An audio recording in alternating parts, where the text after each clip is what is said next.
Hello friends, welcome to my channel teaching study learn. साथियों, आज की इस वीडियो में जीके जीएस के प्रश्नों पर बात करेंगे। तो चलिए साथियों, आज की वीडियो शुरू करते हैं। आपका चाहे कोई सा भी एग्जाम हो, सभी एग्जामों के लिए वीडियो महत्वपूर्ण होने वाली है। तो आज का पहला प्रश्न है, ध्वनि की चाल अधिकतम किस में होती है। यहाँ पूछा गया है कि ध्वनि की चाल अधिकतम किस में होती है। एक बार ऑप्शन देख लीजिए, ऑप्शन देख के थोड़ा अच्छे से समझ में आ जाता है। ऑप्शन है आपके जल में, वायु में, ठोस में। तो जो ध्वनि की चाल होती है वो सबसे ज्यादा होती है ठोस में। किस में होती है? ठोस में होती है।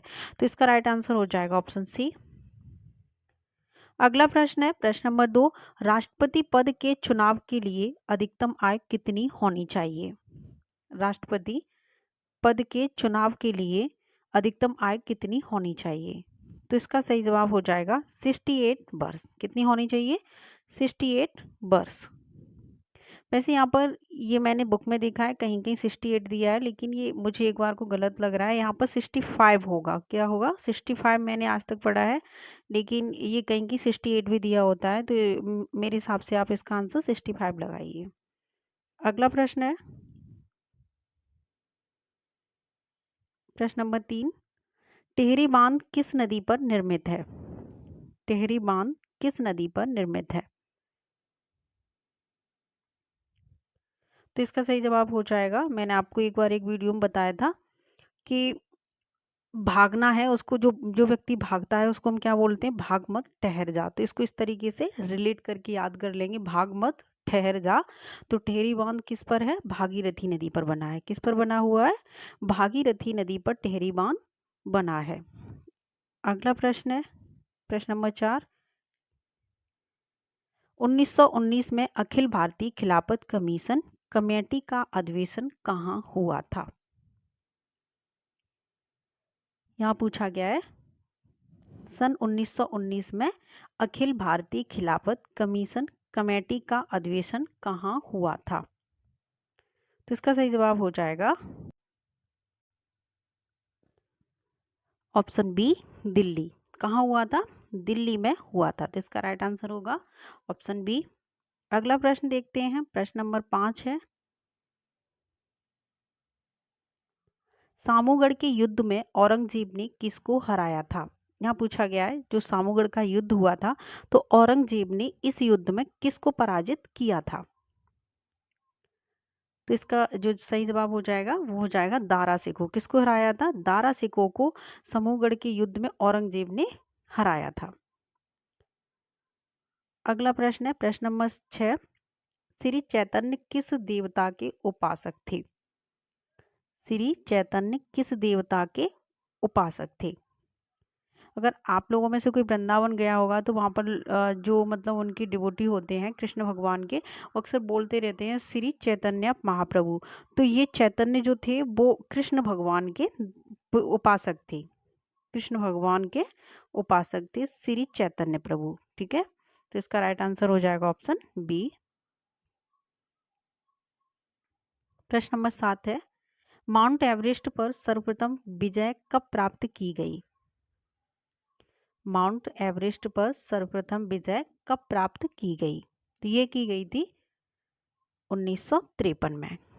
कब की गई? 1953 में माउंट एवरेस्ट पर सबसे पहले विजय प्राप्त की गई। साथियों, अगर आप चैनल पर पहली बार आए तो प्लीज़ चैनल को सब्सक्राइब कर लें और बेल आइकन को ऑन कर लें। अगला प्रश्न देखते हैं, प्रश्न नंबर 8 है, खरीफ फसल किस महीने में बोई जाती है। खरीफ फसल किस महीने में बोई जाती है। तो ये बोई जाती है जून और जुलाई में। कब बोई जाती है? इसकी बुआई कब होती है? तो जून जुलाई में खरीफ फसलों की बुआई होती है।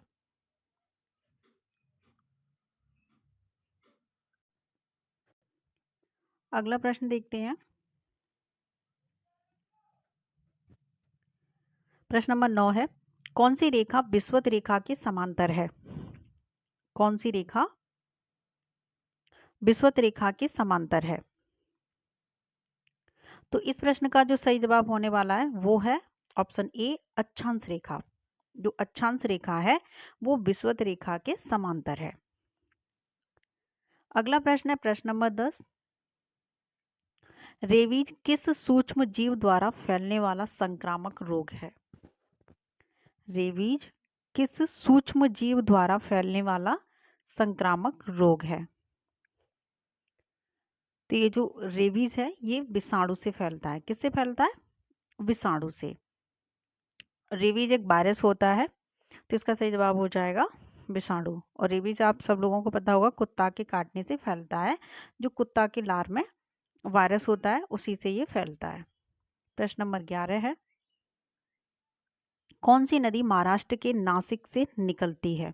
महाराष्ट्र का जो नासिक है तो उस नासिक से निकलने वाली कौन सी नदी है? एक बार आप ऑप्शन देख लीजिए, कृष्णा नदी, कावेरी नदी, सतलज नदी या फिर गोदावरी नदी। तो इसका सही जवाब हो जाएगा गोदावरी नदी। महाराष्ट्र का जो नासिक है तो वहां से क्या निकलती है? गोदावरी नदी निकलती है, याद रखें गोदावरी नदी। प्रश्न नंबर 12 है, ग्रीक राजदूत मैगस्थनीज किसके दरबार में रुका था? आपको पता होगा ये कौन था, राजदूत था, लेकिन मैगस्थनीज कहाँ का रहने वाला था? ग्रीक का था। तो जो मैगस्थनीज था वो किसके दरबार में आकर भारत में रुका था? तो इस प्रश्न का सही जवाब है चंद्रगुप्त मौर्य। किसके दरबार में रुका था? तो ये चंद्रगुप्त मौर्य के दरबार में रुका था मैगस्थनीज। अगला प्रश्न है प्रश्न नंबर 13। साथियों वीडियो पसंद आ रही हो तो वीडियो को लाइक जरूर किया करो, और चैनल पर पहली बार आए तो प्लीज़ टीचिंग स्टडी लाइन को सब्सक्राइब कर लेना और बेल आइकन को ऑन कर लो। प्रश्न नंबर 13 है, तराइन के दूसरे युद्ध में पृथ्वीराज चौहान को किसने हराया था? तराइन के दूसरे युद्ध में पृथ्वीराज चौहान को किसने हराया था? यहाँ बात किसकी हो रही है? तराइन का दूसरा युद्ध। तो इसमें पृथ्वीराज चौहान को हराया था इब्राहिम लोदी ने। किसने? यहाँ पर पृथ्वीराज चौहान की हार हुई थी और इब्राहिम लोदी की क्या हुई थी? जीत हुई थी। किस युद्ध में? तराइन के दूसरे युद्ध में। ठीक है, अगला प्रश्न है प्रश्न नंबर 14, भारत में अंतिम मुगल सम्राट कौन था? कौन सा पूछा गया है यहाँ पर? मुगल सम्राट। तो भारत में अंतिम मुगल सम्राट कौन था? तो इसका सही जवाब क्या हो जाएगा? इसका सही जवाब हो जाएगा ऑप्शन डी, इन में से कोई नहीं, इन तीनों में से कोई नहीं था। ठीक है, जफर था। ऑप्शन प्रश्न नंबर 15 है, सूर्य के सबसे नजदीक स्थित ग्रह कौन सा है? जो सूर्य के सबसे पास में जो ग्रह स्थित है वो कौन सा ग्रह है? ये प्रश्न आपके पूछा गया है। तो वो है बुध। सूर्य के सबसे नजदीक कौन सा ग्रह है? तो बुध ग्रह सबसे नजदीक है। प्रश्न नंबर 16 है, कूका आंदोलन किसने प्रारंभ किया था? जो कूका आंदोलन है वो किसने आरंभ किया था? तो ये किया था राम सिंह ने। किसने किया था? राम सिंह ने किया था। प्रश्न नंबर 17 देखते हैं, निम्नलिखित में से पंजाब की राजधानी कौन सी है? क्या पूछा गया है यहाँ पर? पंजाब की राजधानी पूछी गई है। ऐसे प्रश्न भी पूछ लिए जाते हैं, चाहे किसी कोई सा भी एग्जाम हो, चाहे एसएससी का हो, हर तरीके के प्रश्न पूछे जाते हैं। ये नहीं कि राजधानी है, सिंपल सा क्वेश्चन है तो नहीं पूछा जाएगा। तो पंजाब की राजधानी क्या है? मोस्टली पता होगी लोगों को, चंडीगढ़। ठीक है, अगला प्रश्न है, एक मिनट। अगला प्रश्न है प्रश्न नंबर 18 है, पूर्वी और पश्चिमी घाट कहाँ मिलते हैं? पूर्वी और पश्चिमी घाट कहाँ मिलते हैं? इसके ऑप्शन देख लीजिए, महादेव पहाड़ी पर, माउंट आबू पर, या फिर महाबलेश्वर, या फिर नीलगिरी पहाड़ी पर। तो इसका सही जवाब होने वाला है नीलगिरी पहाड़ी पर। पूर्वी और पश्चिमी घाट जहाँ दोनों मिलते हैं उसको ही नाम क्या दिया गया है? नीलगिरी पहाड़ी। मतलब नीलगिरी पहाड़ी पर ये दोनों घाट मिलते हैं, पूर्वी और पश्चिमी। तो इसका राइट आंसर ऑप्शन डी हो जाएगा। प्रश्न नंबर 19 है, भारत में सबसे छोटा प्रदेश कौन सा है? यहाँ पूछा गया है भारत में सबसे छोटा प्रदेश कौन सा है? तो भारत का जो सबसे छोटा प्रदेश है वो है आपका गोवा। क्या है? गोवा सबसे छोटा भारत का प्रदेश है। अगला प्रश्न देखते हैं प्रश्न नंबर 20, भारत का कौन सा शहर गुलाबी नगरी के नाम से जाना जाता है? तो ये सभी को पता होगा, जयपुर को गुलाबी नगरी से नाम से जाना जाता है, तो इसका राइट आंसर ऑप्शन बी हो जाएगा। अगला प्रश्न देखते हैं, प्रश्न नंबर 21। भारत में सर्वाधिक शिक्षित राज्य कौन सा है? भारत का जो सबसे शिक्षित राज्य है वो कौन सा राज्य शिक्षित राज्य घोषित किया गया है? तो इसका सही जवाब हो जाएगा केरल। क्या हो जाएगा?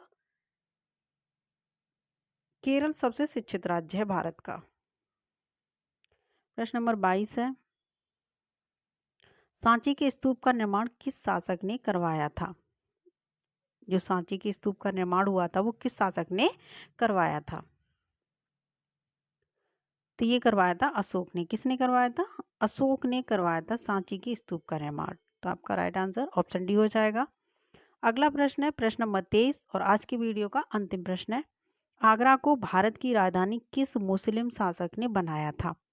जो आगरा को भारत की राजधानी बनाया था मुगलों ने, वो किस मुगल शासक ने बनाया था? इसके ऑप्शन देख लीजिए, अकबर, हुमायूं, सिकंदर लोदी या फिर शाहजहां। और यह प्रश्न आप सभी के लिए है, आप हमें इसका जवाब कमेंट करके कमेंट बॉक्स में बताएं कि इसका राइट आंसर क्या होगा। और साथ ही वीडियो पसंद आई हो तो एक लाइक कर देना। चैनल पर पहली बार आए तो प्लीज़ चैनल को सब्सक्राइब कर लें और बेल आइकन को ऑन कर लें। तो चलिए दोस्तों, आज की वीडियो में बस इतने ही प्रश्न थे, फिर मिलते हैं अगली वीडियो में। तब तक के लिए धन्यवाद साथियों।